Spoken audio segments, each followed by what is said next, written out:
Hello and welcome to our podcast. I'm Dani, and today Great.com talks with Haley Okinge, the executive director of Beyond These Walls. If you haven't heard of it, they work to achieve justice and liberation for LGBTQIA2S plus people incarcerated in the Pacific Northwest and the world also through advocacy, service, and organizing. Before we begin, remember if you're new here to this podcast, press subscribe on YouTube or in your podcast app. Hi, Haley, and welcome. Hi, Danielle. Thank you. It's a pleasure to have you here, Haley. I think we very much need to have this conversation because I gotta say that I don't know all that goes behind this theme, right? All the questions, all the challenges, and also all the solutions that are possible when we are talking about the issues that you're trying to solve. So let's begin by learning what inspired the founding of Beyond These Walls. What was behind it?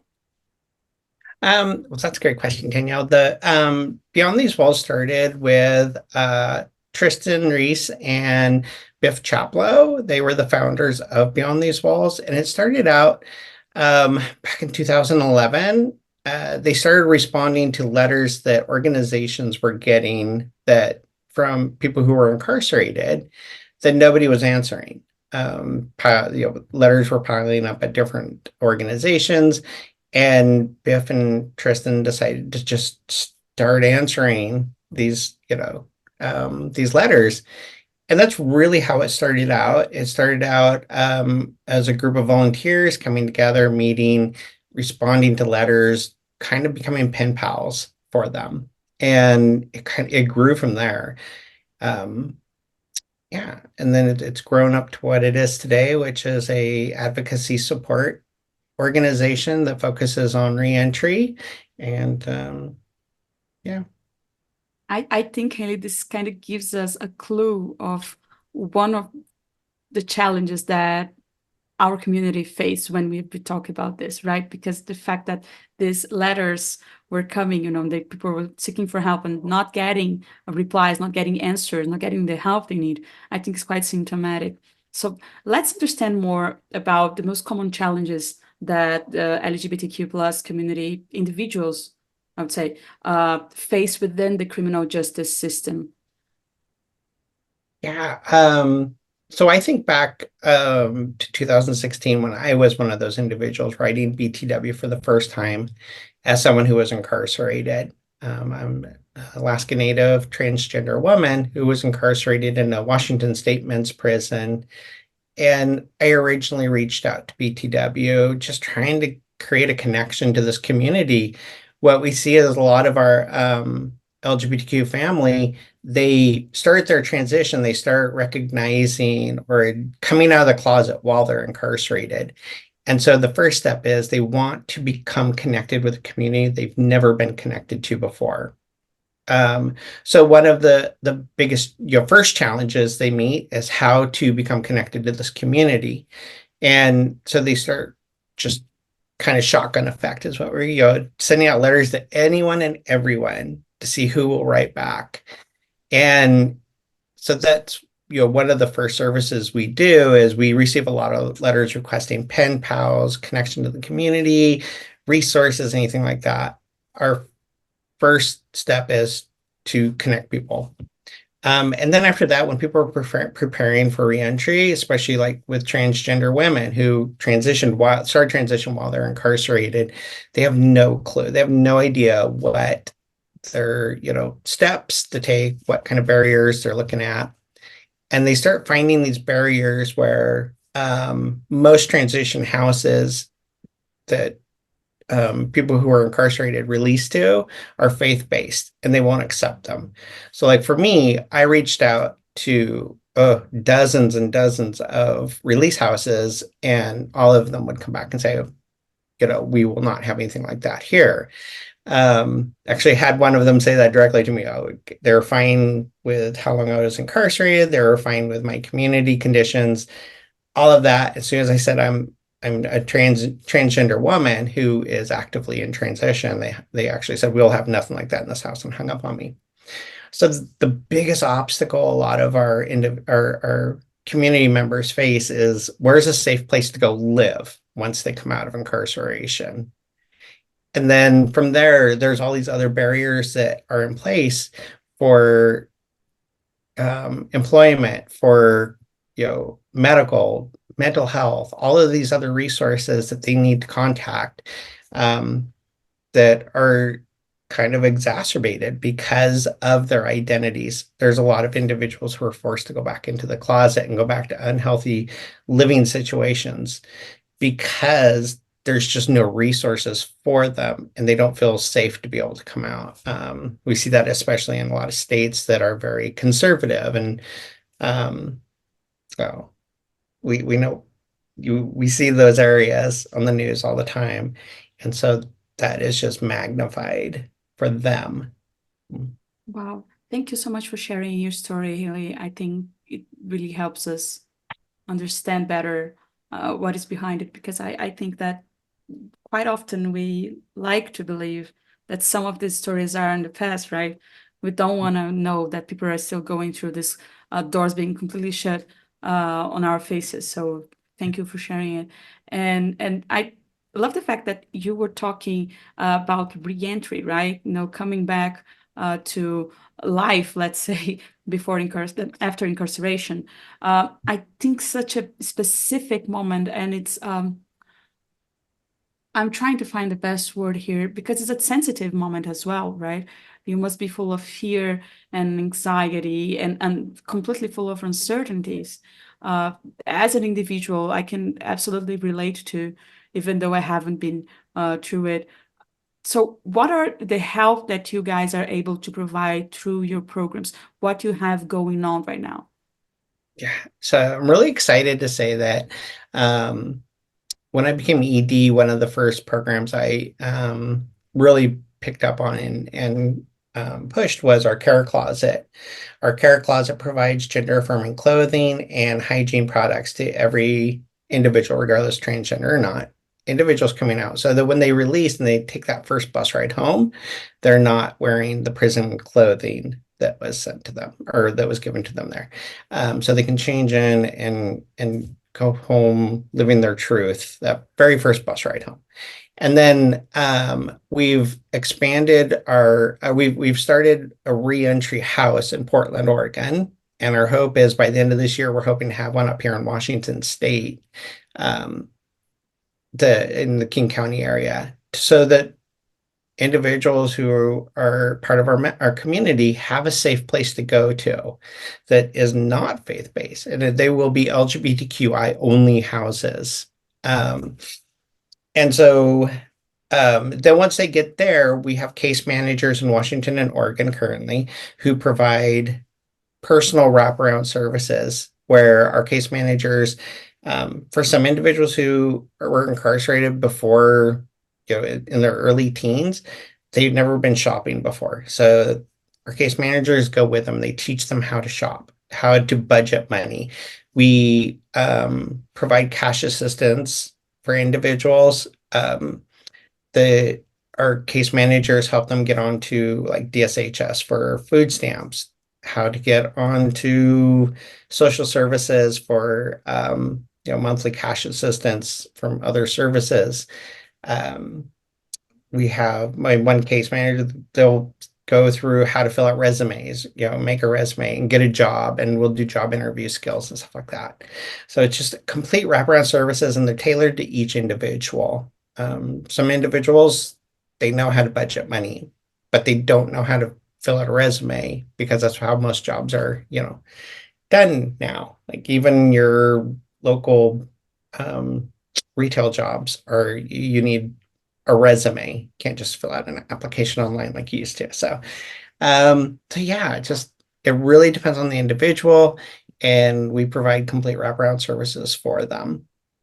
Wow, it's really wonderful to see, because those things for some might sound small, but they are so meaningful and so deeply connected with our basic needs, right? When you start talking about you can go home with the clothes that really fit your identity, fit who you are, it is a life-changing moment, I believe. So it's really amazing. And one other important aspect here I think we should talk today, Haley, is the intersectionality that you guys might need to have in your work to address the needs of LGBTQ plus individuals that also suffer from other types of marginalization, like race, maybe ethnicity, and different identities. Do you see cases of this? Do you actually see the differences? Because I think they must be quite heavy as well. Absolutely. So when you consider especially here in the United States, where we see a larger percentage of persons of color who are incarcerated, those individuals prior to incarceration already had barriers in place because of their identities, because of their race or their nationality, or there's individuals who English is not their first language, so they already have those barriers. And then on top of that, when you start adding being LGBTQ, that's another barrier for them. Being formerly incarcerated is another barrier. So yeah, we see these instances where, like, I remember one individual who came out who was Hispanic, and she started her transition. And first, we had to fight for her. We advocated for her not to be deported back to South America. And then once she got out, she had the language barrier, so we had to work with her on that. She was also active in her transition, so there was those barriers. So you each um, um, different identities from being a cis white male creates another barrier that they have. It's just another challenge that we have to help them with. Again, myself, I'm Alaska Native. I present white. However, being Alaska Native, there's resources available to me that I can't access because of the conservative aspects of my nation. And so I have a barrier to my own national, or my own being Native American. I Which can't just access sounds a lot of it. completely crazy to me. I gotta say, we see some of these challenges here in Brazil as well. I'm sorry if I cut you off, No, no, but yeah. because it's something that I find so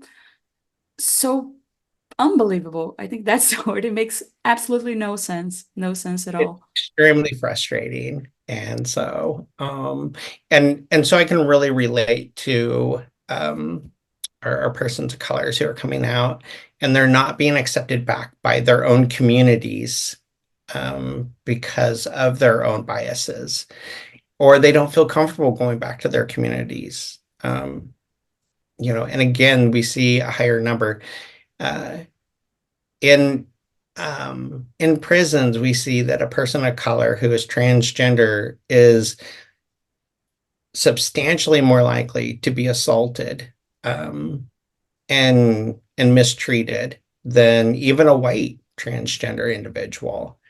So, the bigotry and the biases, unfortunately, in our country are just so, horrible, that we see these individuals who are just like, they are the most marginalized of all of our groups. It's such a similar reality that sometimes it really makes me think further than my own bubble, I would say, because it's really astonishing. It's crazy. It's really, really crazy. And then you mentioned again the conservative parts of country, the conservative minds and states and all of this. So I believe this must be a huge challenge to a national approach, to be able to work in a national level. What are other challenges, or if we can talk a bit more about this, that you guys are facing now as an organization, to keep moving forward? It's really disheartening because we're primarily the Pacific Northwest. We will receive letters from people all across our country asking for assistance, asking for help. And when we start looking in, the states that they're in, trying to respond, because our primary goal is to respond to every single letter, regardless of where someone is. And when we get these letters, we don't want to just respond with, sorry, we can't help you. We want to respond with, we're not in that area. However, here are some organizations that you should reach out to. It's extremely disheartening when we start looking in these states and there are no organizations. There is no, like the closest organization is 2 states away. And it's extremely disheartening for us. But then again, it also drives us. Like my goal is before I retire is beyond these walls will be nationwide. We will be, in every single state. And that's pretty big ambitious goal, but we've or primarily when I started, we were mostly just in Oregon. I built, the bridge into Washington State, and now we're throughout Washington. We're considered a leader in both Washington and Oregon for reentry services. And I just started sending my deputy director down to California, and we want to expand down there. And so we're going to start going state by state and expanding. I think it's a bold but an absolutely necessary goal, honestly, Haley. I think we need to be bold and we need to be brave and we need to demand the rights that we deserve, right? So Absolutely, yes. let's go for it. And Yeah. thinking of it, to our listeners and people watching us on YouTube, what are the best ways to help you guys on this mission to achieve this beautiful goal? Um, well, we need donations so we can expand our services in every state. We need access to organizations in other states so that we can partner with that we can send people to and refer people to. We need volunteers in the states that we're currently in to volunteer for, if they want to come and help us at our house, if they want to respond to letters, I have a volunteer currently who's like half a country away. She's like midway, like I would say she's like Maryland or something. But all she does is respond to pen pal requests for us. Um, so like just pretty much in every aspect we need help. Oh, absolutely. Haley, we'll make sure to add the link to your page on the description of this episode. But here it is. It's beyond these walls, lgbt.org. You can get in touch with them through this page. You can find more about their mission, about the work that they do, about this care closet that Haley mentioned here as well, and engage in this cause that is so, so, so important. Thank you so much, Haley, for joining us today. This was a great conversation. It was a great conversation. Thank you for having me. Thank you It for was. sharing the work we do. It was a pleasure, really. And for everyone listening or watching us right now, thank you so much for staying with us for this more episode. And remember, if you liked it, press subscribe on YouTube or in a podcast app because this shows that this is an important conversation and then more people can learn, engage, and help out beyond these walls. All right? Check their page and I see you in the next episode.